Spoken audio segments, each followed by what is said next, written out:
America और Israel बेशक लाख दावे कह रहे हों, उन्होंने ईरान की कमर तोड़ दी है, उसे कमजोर बना दिया है, लेकिन हकीकत यह है कि ईरान पर जंग थोपने वाले दोनों मुल्क भी आर्थिक रूप से परेशान हैं।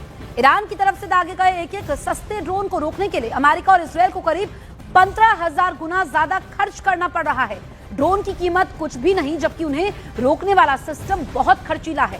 दावा तो यह है कि इससे अमेरिका इजरायल आर्थिक रूप से घाटे में जा रहे हैं। सैन्य विशेषज्ञों के मुताबिक पश्चिमी देशों के सामने सबसे बड़ी चुनौती यह है कि वो एक 16 लाख की कीमत वाले मामूली ईरानी शाहिद 136 ड्रोन को रोकने के लिए अपनी सबसे कीमती मिसाइलें खर्च कर रहे हैं। उदाहरण के लिए अमेरिकी पैट्रियट मिसाइल, जिसका एक बार की फायरिंग का खर्च करीब 25 करोड़ रुपए है। वहीं 10 लाख डॉलर की ईरानी बैलिस्टिक मिसाइल के मुकाबले इजरायल और अमेरिका 30 लाख डॉलर की टॉमहॉक मिसाइल दाग रहा है। तो 12 से 15 लाख की कीमत वाले शाहिद 131 ड्रोन को तबाह करने के लिए थर्ड डिफेंस सिस्टम का इस्तेमाल हो रहा है, जिसकी एक बार की फायरिंग में 1 करोड़ 28 लाख का खर्च आता है। तो पश्चिम एशिया में जंग का दायरा लगातार बढ़ रहा है। ईरान और इजरायल के बीच टकराव अब सीधे तौर पर अमेरिका तक पहुंचता दिखाई दे रहा है। मिसाइलों, ड्रोन हमलों और एयर स्ट्राइक के बीच हालात हर घंटे और ज्यादा खतरनाक होते जा रहे हैं। ईरान ने अपने सैन्य अभियान ऑपरेशन ट्रू प्रॉमिस 4 की 23वीं वेव लॉन्च करने का दावा किया है, जबकि दूसरी तरफ ईरान समेत कई इलाकों में एयर स्ट्राइक की खबरें सामने आ रही है। सवाल यह कि क्या ये टकराव अब पूरे क्षेत्र को बड़े युद्ध की तरफ धकेल रहा है?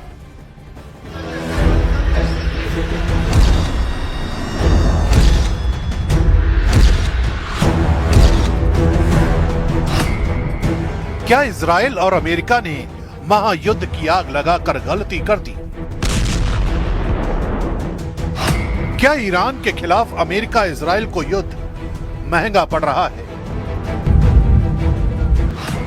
क्या इजराइल अमेरिका ने ईरान की ताकत का गलत आकलन किया? क्या ईरान अब दुश्मन के खिलाफ सीक्रेट वेपन का इस्तेमाल करेगा? Oh my God. Oh Jesus. जंग के मैदान से आ रही एक एक तस्वीर बता रही है कि हालात किस कदर भयानक हो चुके हैं। मिसाइलों की आग, ड्रोन के हमले और लगातार हो रही एयर स्ट्राइक ने पूरे इलाके को युद्ध के मैदान में बदल दिया है। इसी बीच ईरान की आर्मी यूनिट IRGC ने ऑपरेशन ट्रू प्रॉमिस 4 की 23वीं वेव शुरू करने का दावा किया है। ईरान का कहना है कि इस लहर में नई पीढ़ी की मिसाइलें और लंबी दूरी के ड्रोन इस्तेमाल किए गए।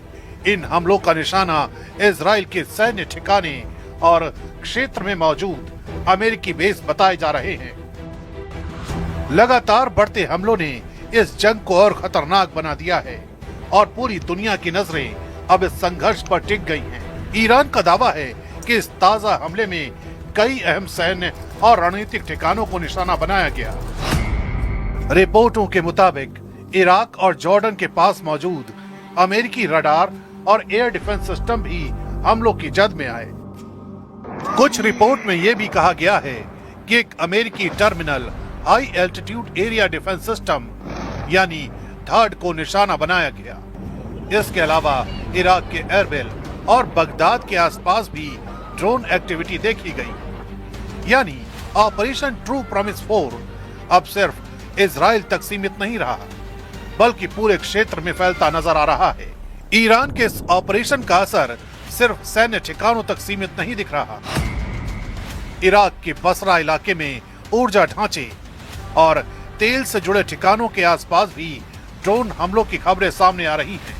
रिपोर्ट के मुताबिक बेकर ह्यूजेस से जुड़ी एक ऊर्जा सुविधा, रोमाइला ऑयल फील्ड और बसरा एयरपोर्ट के आसपास धमाकों की आवाजें सुनी गई। अगर ये दावे सही साबित होते हैं तो इसका मतलब है कि जंग अब सैन्य ठिकानों से निकलकर आर्थिक और ऊर्जा ढांचे तक पहुंच रही है। यही वजह है कि विशेषज्ञ इस पूरे टकराव को पश्चिम एशिया के लिए बेहद खतरनाक मान रहे हैं। दूसरी तरफ ईरान के भी भीतर हालात बेहद तनावपूर्ण हैं। राजधानी तेहरान पर लगातार एयर स्ट्राइक की खबरें सामने आ रही हैं और मेहराबादी एयरपोर्ट को भी कथित तौर पर टारगेट किया गया। यही वजह रही कि ईरान के कई शहरों में लोग सड़कों पर उतर आए। सब जेवर में हजारों लोग ईरानी झंडे लेकर प्रदर्शन करते दिखे। और वॉर ब्रेकिंग हम आप तक पहुंचा रहे हैं। ईरान के राष्ट्रपति मसूद पेज़ेश्कियान का बड़ा बयान सामने आया है।